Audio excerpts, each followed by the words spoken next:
The man in the iron mask. Hello, I am Fact and welcome to Fact Ironworks. In today's video, we will be building the man in the iron mask, and I've got a tiny little photograph here. We'll actually get something in post of an actual screen capture, right, Eric? So you can see what we're doing here. Anyway, this is from the 1977 Richard Chamberlain Man in the Iron Mask, not to be confused with the 1939 version, which I have done a helmet, head cage, iron mask of. I've done that on a few occasions. Also, I have done the Leonardo DiCaprio, I believe that was in 1998. The Man in the Iron Mask. It's a popular movie theme, and and for whatever reason, people want to get that iron mask from the movie. So I have done, now once I do this one, I will have done all three versions of the main cinematic exercises in this particular story, which is based on a true story, which is based also on a novel that's called The Viscount of something something by some Alexander French guy, I don't know. Anyway, it's based on this unknown prisoners thing. There was apparently some guy with an iron mask. But let's begin with our actual build. This particular helmet, mask, head cage, if you will, is quite large, very oversized. It actually is going to be this big. I've done other ones which are much more face hugging. They're a little bit trickier to build. This one should give me a little bit more leeway as far as the design, because of its large size, gives you a little bit more slot. We're going to start by building basically a cage of the outside framework. I have gone ahead and cut all the bands. I've cut them over long. I've got 3/16 by 1 inch flat bar, and for the collar section I have 3/16 by 1.25 flat bar. So what I'm going to do now is just start out by hammering, texturing these lengths, and then I can start forming the actual cage.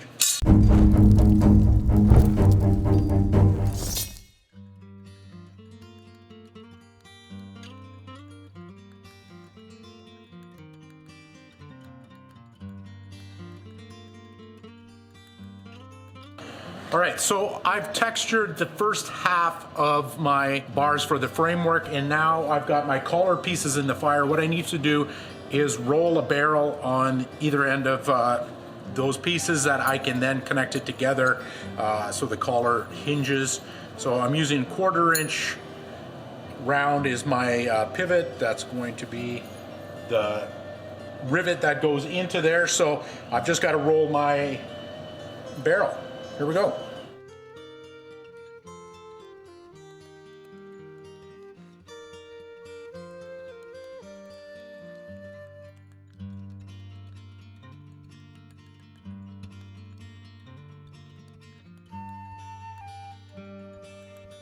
So while we're waiting for our bands to cool off enough to start bending them, I will show you what I came up with template-wise, which is that. See the way this fits around, and like I say, this is a very oversized helmet, but that's the design and that's what we're going for. So I was able to come up with that. To me, the whole profile looks somewhat like a Christmas light bulb. But anyway, that's what we have to work with, and that's what I'm going to start with, the 2 bands that go around the side, ear to ear, and then down to the collar. So once I got those in place, then I can start doing the bands that come around the brow, the back of the head, and then a centerpiece down the back, all that stuff. Okay, bands are still a little hot to the touch, so I put on a glove.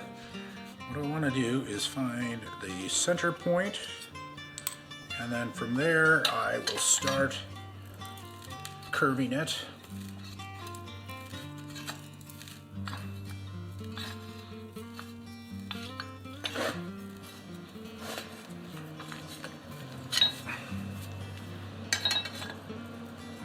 Ouch. Ouch, Maria.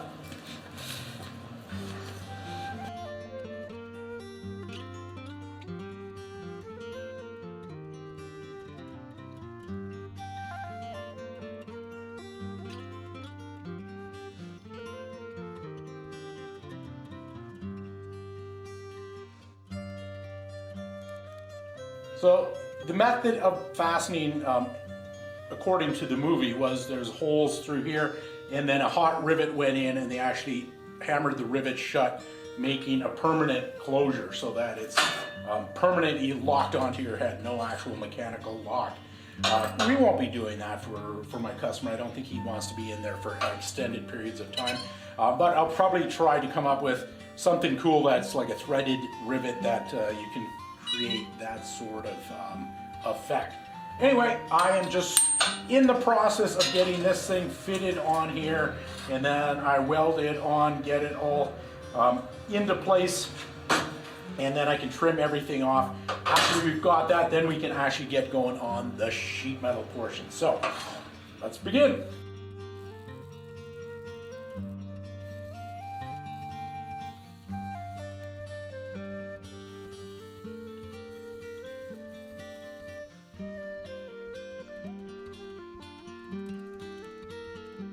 As predicted, this pivot point is problematic. If for nothing else, and I can't even get it out, it hits against there. So I can see why in the movie they never showed this portion of the helmet ever, never a close-up of that. So I'm a little curious as to how I'm going to make this all come together and keep it closing without shifting out of position. Well, let's just see how things go.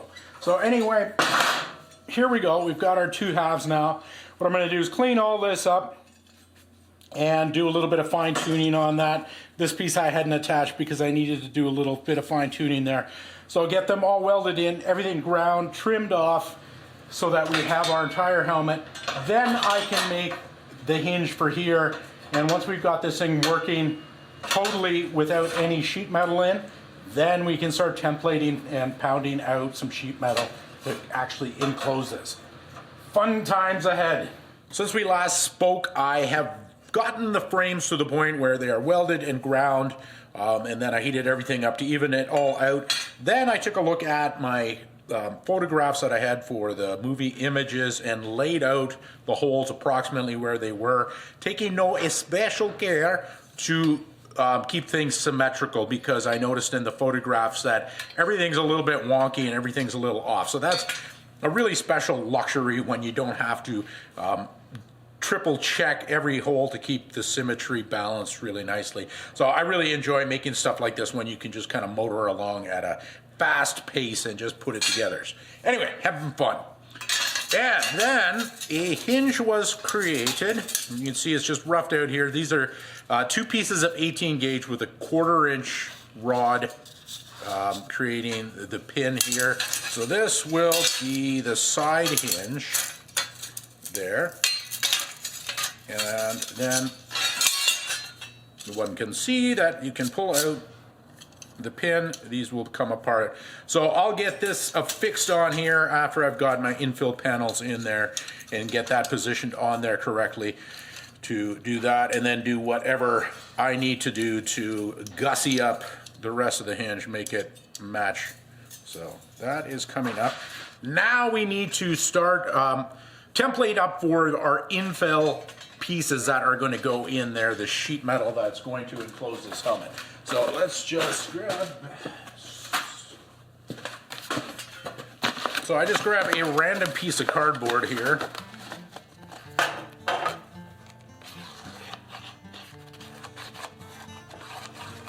And I trace the inside, so trace the outside. And then I come up with this triangular shape here. Do a little refining on that. I end up with this piece here. And then from there, voila, that's it. Piece of 18 gauge steel, sheet metal, which I've cut out on the Beverly, and you'll see that in the next scene when we're doing the face. So there we go. There is our piece that is going to then go into there. So it's done rough oversized, so then I'll be able to trim it to fit after I've got it dished in position. Let's begin that. So I'm doing this hot, and I'm doing that because I have a forge and I have this cool little swage block that allows for this sort of thing. Much quieter when you're dishing steel hot. I could do this cold, and I could do it into my steel form here. I could also do it in my wooden stump over there. I could even do it into my shot bag. But it works very quickly and very quietly in comparison to do it hot.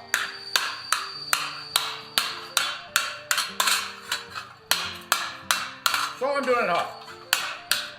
And also it will be nicer when I start fitting the piece into my framework there. When it's hot, I can just kind of squish it into position very quickly.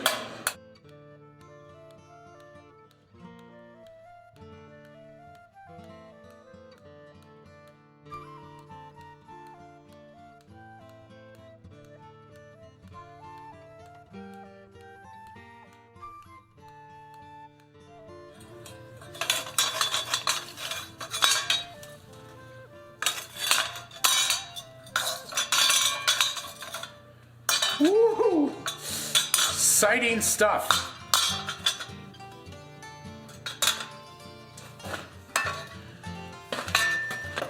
So again, working with the framework here and also with the finish on this being really crude and rough, I'm not worried about the scarring that occurs when I use the steel form like this.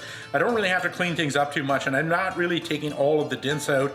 I want to keep some of that in there, but this is, I would say, 90% fitted from here. I'm just going to do another round addition just to make it a little bit deeper, and then we can start clamping and drilling it into position.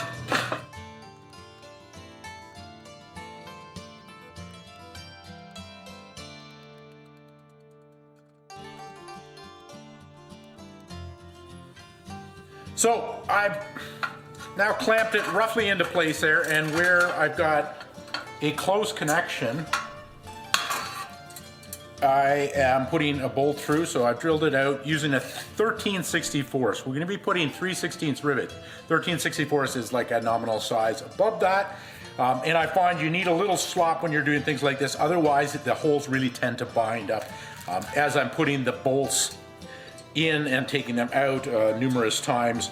The bolts, by the way, are a temporary fastener. They are not what becomes a rivet, as everybody is always confused when they come in. They haven't seen this sort of thing before, and what about the bolts?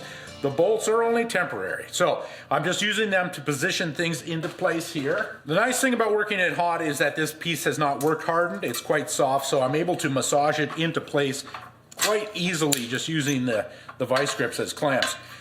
Also, it should be noted, I don't typically work right on the anvil when I'm doing processes like this, but it is more convenient for our camera guy here not to set up every time as we're moving between processes. It's faster for me to actually move my workstation here. Now there's gappage here. This should actually come out because the frame is so stiff and the panels are thin enough. I can just use the vice grips themselves to actually move this into position. And now it's tight there.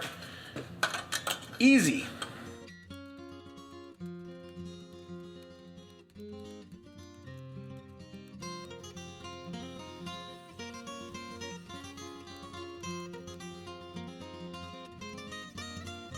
Okay, we just had a little technical issue there. I don't know if you are longtime viewers noticed we got new lights that we're just using.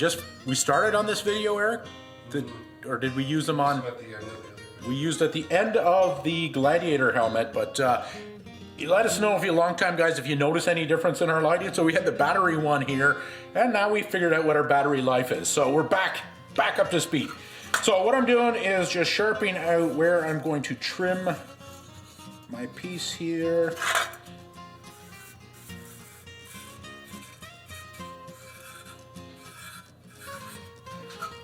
So the template was made oversized, so my sheet was made oversized, and now I can just trim it down that it fits exactly how I want it to fit.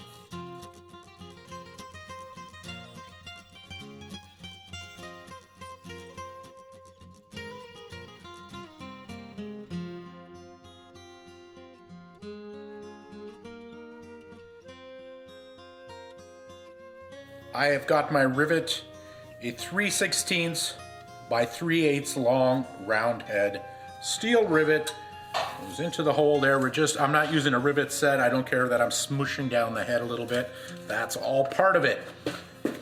So I'm gonna pivot around so you guys can see what's happening here. So just try to tighten up the pieces and then usually finish this with the ball peen so I can skate it off and make them nice and flat so it's not poking against the head. So there we go, flatten out there. So that helps draw things together as I rivet it on.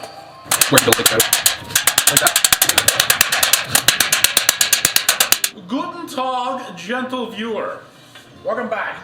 So I have just dry fitted my hinge into place here, and I'm quite thrilled that it actually pivots open nicely and closes with a relatively tight seam all the way around without me doing anything. I think I can do a little bit of touch up there to tighten it up, but it's starting to come together. And admittedly, I gotta say, I'm not really a big fan of the aesthetic of this helm, or head cage, or mask, or whatever you want to call it, but as I'm getting into it now, getting down to the nitty gritty, I'm really starting to just like it for its grotesqueness and what it is. So anyway, let me just show you.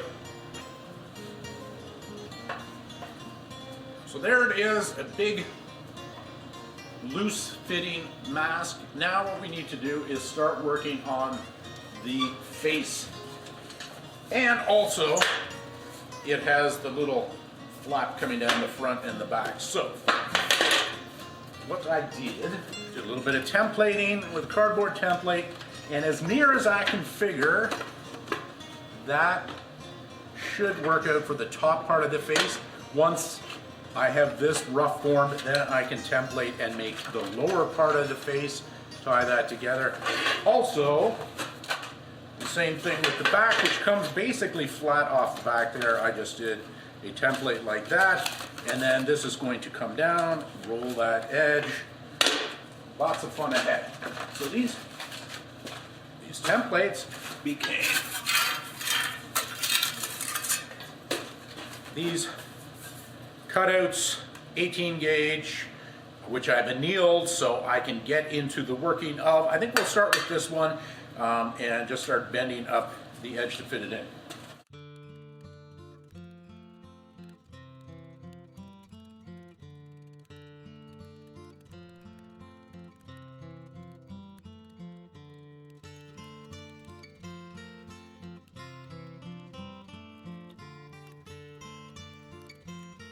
Is it just me, or are you getting a Star Wars Stormtrooper vibe? Keep in mind this was made in 1977. Well, I don't know when the first Star Wars came out. Was that 75 or something like that? Anyway, kind of a weird, didn't expect. Also kind of reminds me of the Urkai helmet, which I have done. I believe I have a video of that. We have a video of that, right, Eric? Yeah, check that out. Description below. Anyway, the shape is coming along here. I've got it roughly there. I think this is going to work. Now comes a lot of little fiddly refining to make this all fit into place.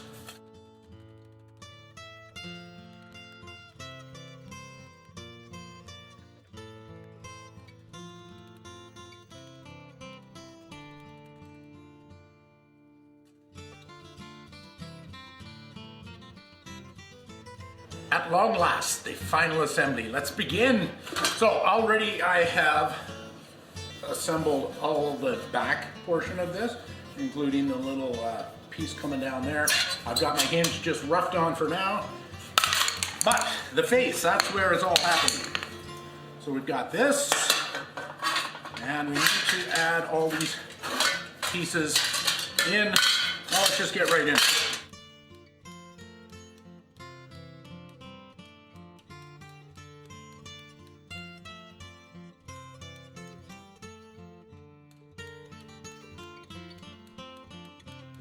All right, so I have bolted the pieces temporarily in place, tapped everything, and it's essentially its final shape here. And looking at the mouth now, I'm realizing I should have made it a bit wider in here if I was going to go for my movie portion. It's not bad, but it could be a little bit wider there, but I think overall I got the shape of the face, which was kind of tricky to make these two pieces and then have them all come together and have that rolled edge mate, but I think it worked out pretty good. Let's put it on and see.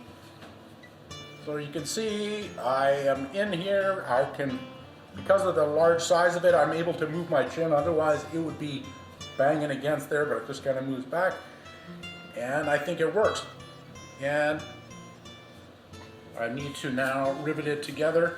Just looking at this here, I've done all three Man in the Iron Masks. I've done the 1939 movie version.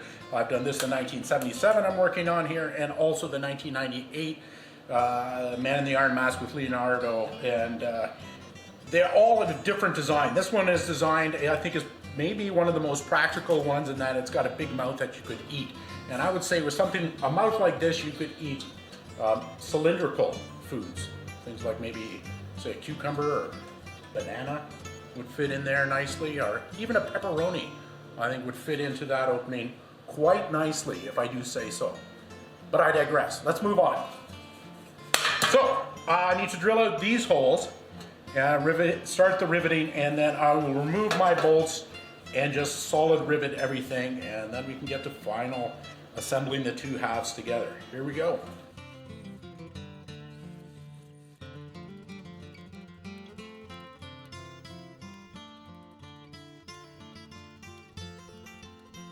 All right, so got the hinge in place and did the first torque, and because it's got a slight curvature in there, it distorted, and now I've got a gap here. So I think what I'm gonna have to end up doing is pulling these rivets off and tightening it up, moving the whole thing in. But I won't bore you with that. You can get the idea of how this whole thing works here. Let's see how it fits on. It would, in the movie, it gets riveted together there. This is made with a big enough hole that a padlock could go on there, but essentially there you go. The Man in the Iron Mask.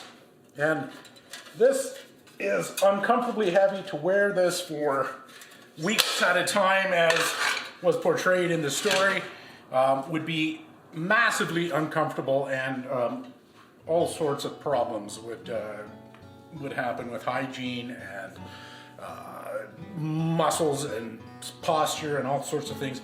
Just again reinforcing my hypothesis that people in the Middle Ages were primarily dicks and did a lot of very douchey things to each other. But anyway, that is this Man in the Iron Mask. In conclusion, I was approached by a client a few months back, and he wanted to get the Man in the Iron Mask from the 1977 version as well as from the 1939 version, which I did not do a video for, but it is here. These are both for the same guy. And I just thought, kind of a unique opportunity here to have the two different masks from the different eras and just some comparisons to them. Also, as I've said, and there is a YouTube video on that of the 1998 movie, and there's a picture of it there, and Eric, you can do like a screen capture of it or something like that, and a link to our video on that.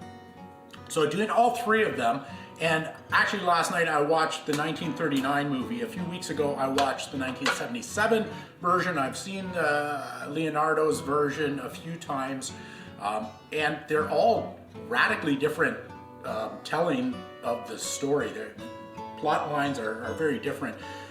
Anyway, the masks I notice are very, I don't know, derivative of the era from which they were made. This is very 1930s, and the aesthetic to it, not really to my liking. It's got maybe a little bit of the Metropolis, that was 1926, but that sort of look to it. It's kind of cool and everything. This one actually talks. But certainly it's a much more close-fitting helmet or mask than the 1977 version. The 1998 is kind of somewhere in between the two. I'm thinking that they probably looked at these two versions and kind of did their take on it. Aesthetically, I probably like that one. Is that because I am from that era, and that's, you know, The 30s aesthetic doesn't really appeal to me. The 70s kind of, it was to me a very awkward decade. This does look cool though when you remove the bottom part of the mouth there. It does have that stormtrooper look, or Urukai sort of helmet. I think is kind of cool. You put that on there and it just looks a little bit wonky. But that's not for me to decide. Other than that, it's been very interesting builds. It's a good discipline to build something that has to perform a function, and I've done a lot of locking mechanisms for the film industry, manacles and stuff like that. And what I've found is generally they want something, they don't want a very intricate mechanism, if anything at all, and they don't really usually show that. And watching all the movies, I'm trying to get looks at how the whole thing goes together, and they really kind of shied away from that whole thing. You never see a shot on this side in this particular version. You never see the lock close up in any part of the 1939 movie, and they just kind of shy away from that whole thing because it's an awkward thing on film to try to get these to go into place and lock, and they might have had something really simple, really basic that doesn't look plausible when you look at it close up, but from a distance it does. Anyway, I'm rambling on. That's enough of this. I'd love to hear your comments below. John, I hope you're happy with your 2 products here. They're on their way to you soon. And I will see you in the next video. Thanks for tuning in. See ya!